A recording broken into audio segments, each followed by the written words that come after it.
BBC के मुताबिक पाकिस्तान ने इंडिया के 30 से ज़्यादा ड्रोन्स मार गिराए हैं। यही ड्रोन्स जो पाकिस्तान के अंदर हमला करने की कोशिश कर रहे थे और इनको मार गिराया है। इनमें जो सिटीज़ थी जिन पे हमला करने की इन्होंने कोशिश की, उसमें रावलपिंडी था। रावलपिंडी स्टेडियम के साथ ही इन्होंने हमला करने की कोशिश की। इसके साथ कराची था, कराची के साथ लाहौर था और सिटीज़ भी शामिल थी। ये वही ड्रोन्स थे जिसकी मदद से इसराइल फ़लस्तीन के मज़लूम मुसलमानों के ऊपर हमला करता था। इन ड्रोन्स को खरौफ ड्रोन्स भी कहा जाता है और इन ड्रोन्स को कहा जाता है कि ये घंटों अपने टारगेट का इंतज़ार करते रहते हैं और टारगेट मिलने के बाद उसको नॉक करने के बाद वहाँ पर छोटा सा उनके साथ जो बारूद लगा होता है उसको सुसाइडल बॉम्ब भी कहा जाता है, उसके साथ अटैच किया जाता है, उससे वो अटैक करने की कोशिश करते हैं। इन 24 घंटों के दौरान पाकिस्तान एयरफोर्स का कारनामा ये है कि उन्होंने 30 से ज़्यादा ड्रोन्स इंडिया के मार गिराए और इस पर इंडिया को नुकसान क्या हुआ है। जी हाँ, इन 30 ड्रोन्स का जो नुकसान है इंडिया को हुआ है तकरीबन $17.5 मिलियन का नुकसान इंडिया को उठाना पड़ा है। इसके बाद 5 हथियारों की बात की जाए, मुख्तलिफ चेक पोस्ट की बात की जाए, जितने भी इक्विपमेंट्स इंडिया ने ज़ाया किए हैं उनकी बात की जाए तो वो 12 लाख नुकसान है जिसका हम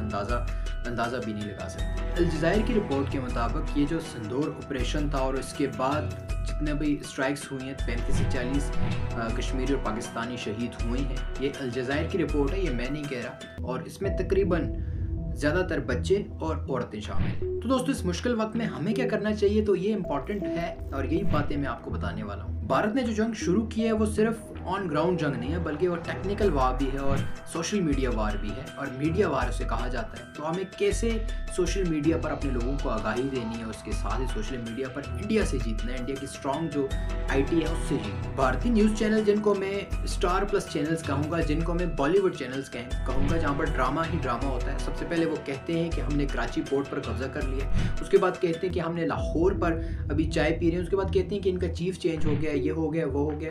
तो इन खबरों को जब सुनने के बाद जो एक इल्म रखने वाला कोई भी किसी भी कंट्री का एज न्यूट्रल, वो कहेगा यार ये क्या ड्रामा है, एक तरफ तो उतना संगीन सिस्टम चल रहा है और दूसरी तरफ उन्होंने क्या लगाया हुआ है। तो ऐसे न्यूज़ चैनल्स को कट ऑफ करें, ना देखें। जो भी डिश यूज़र्स हैं या फिर कोई यूज़र्स हैं जो भी हैं, तो इनको ना देखें। सोशल मीडिया पर इनको ब्लॉक करें, बैन करें और देन मूव करें अपने चैनल्स की तरफ। और ज़्यादा अगर आपने देखना है तो बीबीसी को फॉलो करें, अल जज़ायर को, इंटरनेशनल न्यूज़ चैनल्स भी देखें, और हमारे जो न्यूज़ चैनल हैं बड़े ऑथेंटिक इन्फॉर्मेशन आपको प्रोवाइड करेंगे, उसको देखें, उस पर फोकस रखें। सोशल मीडिया में अहम किरदार अदा करता है और सॉफ्ट पावर भी है। इसके साथ ही जो हमने अपने बुजुर्गों से सुना है जंग के दौरान, खास करके दुआ के साथ साथ, दुआ बहुत ज़रूरी है, उसके साथ साथ एक अपने आप को बूस्ट अप करने के लिए मिली नगमे देखें, सुने और उसको पोस्ट करें, स्टेटस पे लगाएं, इंस्टाग्राम जहाँ स्टोरीज मिलती हैं वहाँ पे लगाएं और पॉजिटिव चीज़ लगाएं, नेगेटिव चीज़ से दूर रहें।